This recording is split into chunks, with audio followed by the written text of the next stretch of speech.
Take Two Interactive. You and I have a past together.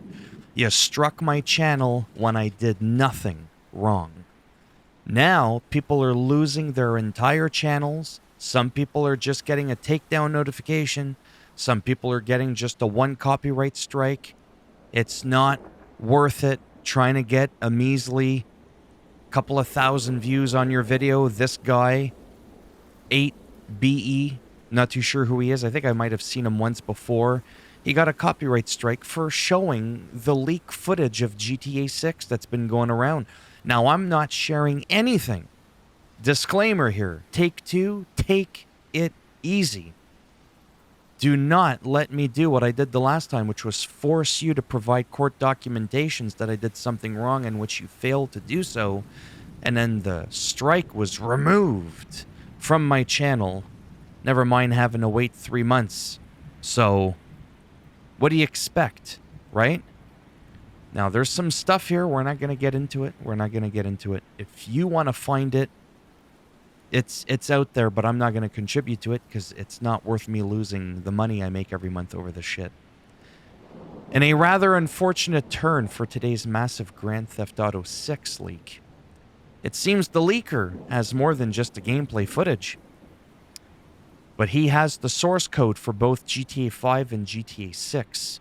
The leaker, with the username TeapotTuber Hacker, updated the original post in the GTA forums board and is now trying to negotiate a deal with Rockstar to prevent further leaks. Here's his updated message. Right here, the original one. Here are the 90 footage clips from GTA 6. It's possible I could leak more data soon. GTA 5 and 6 source codes and assets. GTA 6 testing build. Okay, so this has gone unexpectedly viral. Woke up to 3,000 plus Telegram DMs. But if you're an employee of Rockstar or Take-Two and you're trying to contact me, send me a message containing all these numbers on Telegram. Or you can email me at teapot whatever from your corporate email address. I will try to read all of these replies soon as I'm looking to negotiate a deal. He's looking for a little gravy on the mashed potatoes. They're running dry, it seems, and even though it's not Thanksgiving yet, he wants moist potatoes. As if the leaking game wasn't damaging enough. For Rockstar Games, they now face the reality that the source code of one of their most highly anticipated games of this generation is getting its source code leaked.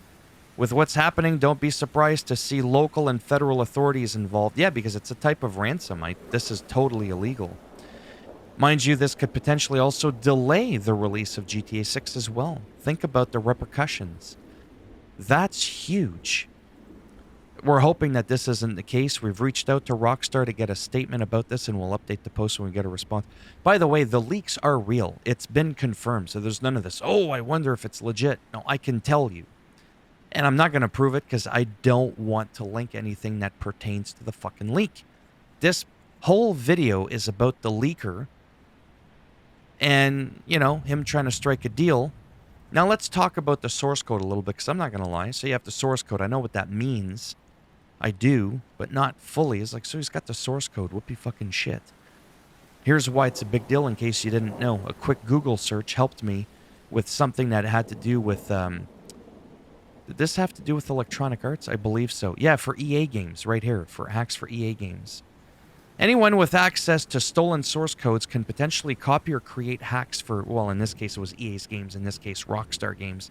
Since it would allow them to modify ways to bypass protection, they could create game cheats and cracks and then sell them for a profit.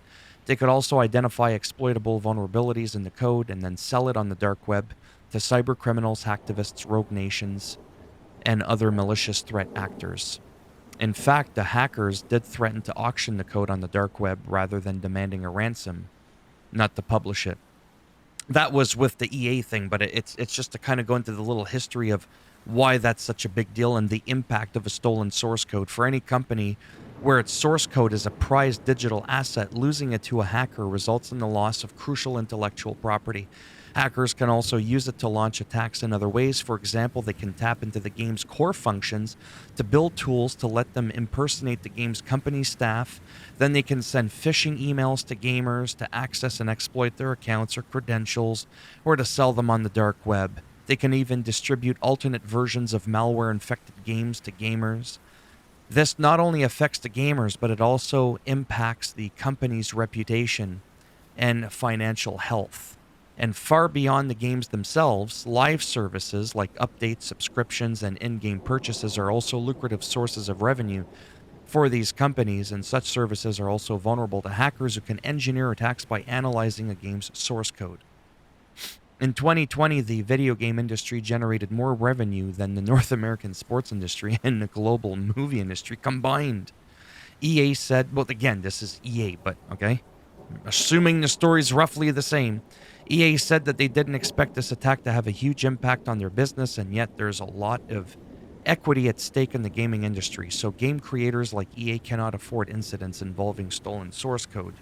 I'm not going to read into the rest of the shit. I'm going to leave a link down below to this where I got this article from, and this one here to, again, credit MP First.